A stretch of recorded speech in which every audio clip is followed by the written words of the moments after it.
लौट के बुद्धू घर को आया।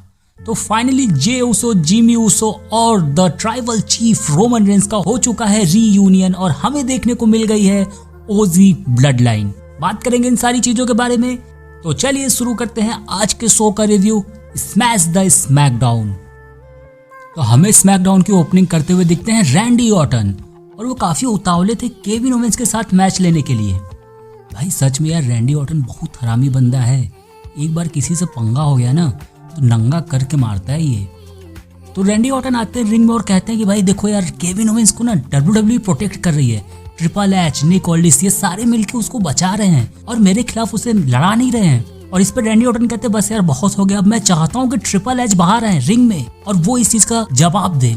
इस पर ट्रिपल एच बाहर आते हैं रिंग में और रैंडी ऑर्टन कहते हैं भाई मेरा एक मैच दे दो केविन ओवेंस के साथ। और इस पर ट्रिपल एच कहते हैं नहीं मैं मैच नहीं दे सकता, सिंपल भाषा में बताता हूँ मैं मैच नहीं करा सकता। रैंडी ऑर्टन पूछते हैं क्यों?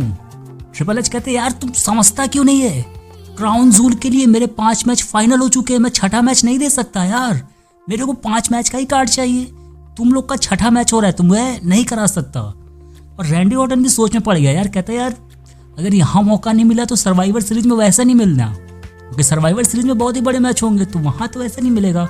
तो रैंडी ऑर्टन कहते हैं रुक जा बेटा कुछ तो दिमाग लगाना होगा। तो रैंडी ऑर्टन कहते हैं यार देखो अगर तुम मुझे मैच नहीं दे रहे मत दो, लेकिन इस बात को मानो कि तुम केविन ओवेंस को बचा रहे हो। उसके बाद ट्रिपल एच कहते हैं नहीं ऐसा कुछ नहीं है, लेकिन रैंडी ऑर्टन इस बात को बार बार कहते हैं नहीं तुम केविन ओवेंस को बचा रहे हो। इस पर ट्रिपल एच कहते हैं मैं केविन ओवेंस को नहीं भाई मैं तेरी को बचा रहा हूँ, तू अभी तो इंजर्ड होके आया 18 महीने बाद और तेरी इंजरी बहुत ही सीरियस थी, मतलब इतनी सीरियस थी कि तेरे को WWE से रिटायर होना पड़ जाता और तू फिर चाह रहा है केविन ओवेंस से मैच लेना। वो भी बहुत हरामी बंदा है, वो भी जब किसी से दुश्मनी करता उसके पीछे पड़ जाता है। रैंडी ऑर्टन भी लाइक मेरे से ज्यादा हरामी है वो। लेकिन फिर ट्रिपल एच कहते कि यार मैं नहीं चाहता कि मैं तुझे फिर से खो दूं या फिर तू रिटायर हो जाए, मुझे जरूरत है तेरी यहाँ पर।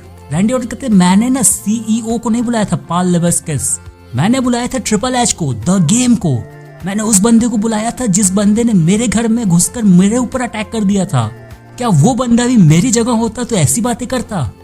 इस पर ट्रिपल एच थोड़ा सोच में पड़ गए, कहते यार मैं क्या कहूँ इस पर।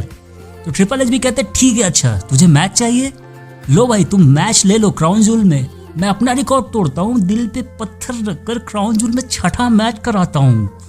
और इस पर फिर रैंडी ऑर्टन और केविन ओवेंस का मैच फाइनल होता है क्राउन जूल के लिए। कौन किस पे भारी पड़ेगा ये तो क्राउन जूल में पता चलेगा, लेकिन रैंडी ऑर्टन भाई एक बार अगर हरामीपन पे आया ना तो केविन ओवेंस को भागने की जगह तो नहीं मिलेगी। इसके बाद हम अगला सेगमेंट देखते हैं जो कि था कोडी रोड्स और गुंथर के बीच। हम देखते हैं कोडी रोड्स अपना एंट्रेंस ले रहे होते हैं और वो आधा ही एंट्रेंस लिया होता है, तभी वहां पे गुंथर का थीम सॉन्ग प्ले होता है। गुंथर रिंग में आते हैं और कोडी को चढ़ाते हुए बोलते हैं so Cody what do you want to talk about. और कोडी कहते यार ये तो साला मेरा डायलॉग चोरी कर लिया। कोडी कहते यार देखो पिछले हफ्ते मैंने अपना रीजन बताया था क्राउन जूल के चैंपियनशिप जीतने का और इस हफ्ते तुम्हारी बारी है, तुम अपना रीजन बताओ कि तुम क्यों क्राउन जूल चैंपियनशिप जीतना चाहते हो। उसके बाद गुंथर बोलना शुरू करता है। गुंथर कहते हैं कि यार पहले तो तुम मुझे एक बात बताओ, तुम्हारी हर चीज में तुम्हारी फैमिली क्यों आ जाती है? कभी तुम्हें चैंपियनशिप जीतनी होती है अपनी बेटी के लिए, कभी तुम्हें चैंपियनशिप जीतना होता है अपने पापा के लिए, मतलब क्या कभी फैमिली के अलावा कुछ और चीज नहीं लेके आते क्या? हर चीज में फैमिली घुसड़ देते हो, मतलब इतने ड्रामेटिक क्यों हो तुम? मुझे चैंपियनशिप जीतनी है मेरे लिए, मेरे खुद के लिए, तुम्हारी तरह नहीं फैमिली के लिए जीतनी है या फिर इनके लिए जीतनी है। फिर गुंथर कहता है सच सच बताओ तुम्हें चैंपियनशिप क्यों जीतनी है? मतलब भूल जाओ कि यहाँ पे कोई है, बस हम और तुम है, अपना रियल रीजन बताओ। कोडी रोड्स कहते हैं यार क्या बात कर रहे हो, मतलब यहाँ पे कोई नहीं है ये मैं कैसे सोच लूं, मतलब यहाँ पे फैंस इन्हीं के दम पे तो सब कुछ चल रहा है पता। और हाँ और जो तुम कह रहे हो ना मैं ड्रामेटिक हूँ, हाँ भाई मैं हूँ ड्रामेटिक, ऐसे ही थोड़ी हमें क्राई बेबी बुलाया जाता है, कोडी क्राई बेबी। और कोडी आगे कहते हैं यार देखो चैंपियन बनने की ना एक जायंट रिस्पॉन्सिबिलिटी होती है, कुछ काम होते हैं जो करने होते हैं। जैसे मैं पिछले हफ्ते रसलमेनिया को प्रमोट कर रहा था, तुम कहाँ थे? तुम तो थे ही नहीं, सारा काम मुझे करना पड़ता है। गुंथर कहते हैं यार देखो ऐसी बात है ना, ऐसा नहीं है कि हमारे पास चीजें आती नहीं है प्रमोट करने के लिए, इन सारी चीजों के लिए हमें भी चीजें आती है, हमें भी बुलाया जाता है, लेकिन मेरे अंदर गट्स है उन्हें मना करने का, क्योंकि मैं उनका नौकर नहीं हूँ। तुम्हारी तरह। अरे तुम्हें डर लगता है, तुम्हारे अंदर गट्स नहीं है, तुम लोगों को मना नहीं कर सकते। क्यों? क्योंकि अगर वो चीज तुम करना छोड़ दोगे तो तुम्हारी लिटिल स्टोरी के बारे में कोई नहीं पूछेगा।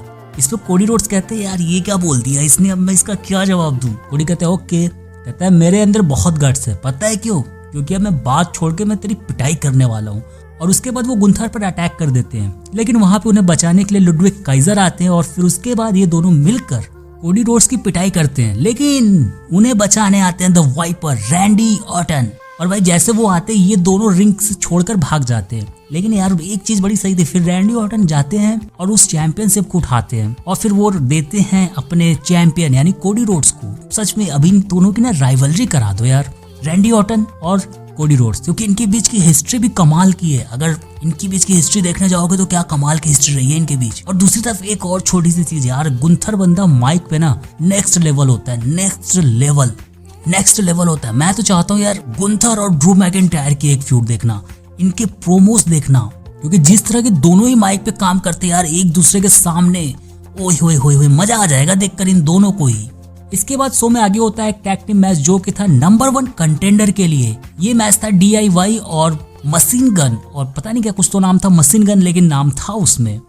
इस मैच को पहले तो मशीन गन जीतती है और इसके बाद वहां पर ब्लड लाइन आती है और इन दोनों के बीच कुछ चैट वैट होता है, लेकिन फिर इन दोनों ही के बीच थोड़ा बातचीत होती है। और इसमें मशीन गन थोड़ी कहती है यार कि ऐसी वैसी बात है तो एक काम करते हैं आज ही चैंपियनशिप मैच कर लेते हैं। और इस पे ब्लड लाइन भी तैयार हो जाती है यानी सोलो सिकोवा, और हमें चैंपियनशिप मैच भी देखने को मिलता है। लेकिन यहाँ पर आते हैं पहले जिमी ऊसो, अटैक करते हैं सोलो सिकोवा और जैकब फाटो के ऊपर। फिर इन्हें बचाने के लिए रोमन रेंस आते हैं जिमी ऊसो को, और फिर इन दोनों ने मिलकर जैकब फाटो और सोलो सिकोवा को मारते मारते लेके चले गए। और फिर वहां पर आते हैं जे ऊसो आते हैं और अटैक करते हैं ब्लड लाइन के बाकी मेंबर पे, यानी जो कि टामा टोंगा और टोंगा लोवा है, और वो कास्ट करता है उनको चैंपियनशिप मैच हारने में। और लेकिन इसके बाद हमें वो पल देखने को मिलता है जिसका हमें बहुत ही लंबे समय से इंतजार था, जे ऊसो जिमी ऊसो का रीयूनियन। ओ भाई मजा आ गया देखकर इनका रीयूनियन। इसके बाद स्मैकडाउन ऑफ फेयर चली जाती है और हमें नहीं देखने को मिलता, लेकिन ऑफ फेयर इन तीनों का रीयूनियन देखने को मिल चुका है। रोमन रेंस, जिमी ऊसो और जे ऊसो अब आ चुके हैं साथ में। अब इंतजार है बस सैमी ज़ैन का। तो ये थी आज का स्मैकडाउन का रिव्यू। मेरे अनुसार आपको कैसा लगा कमेंट करके बताइएगा। मिलते हैं अगली वीडियो में, तब तक के लिए बाय बाय।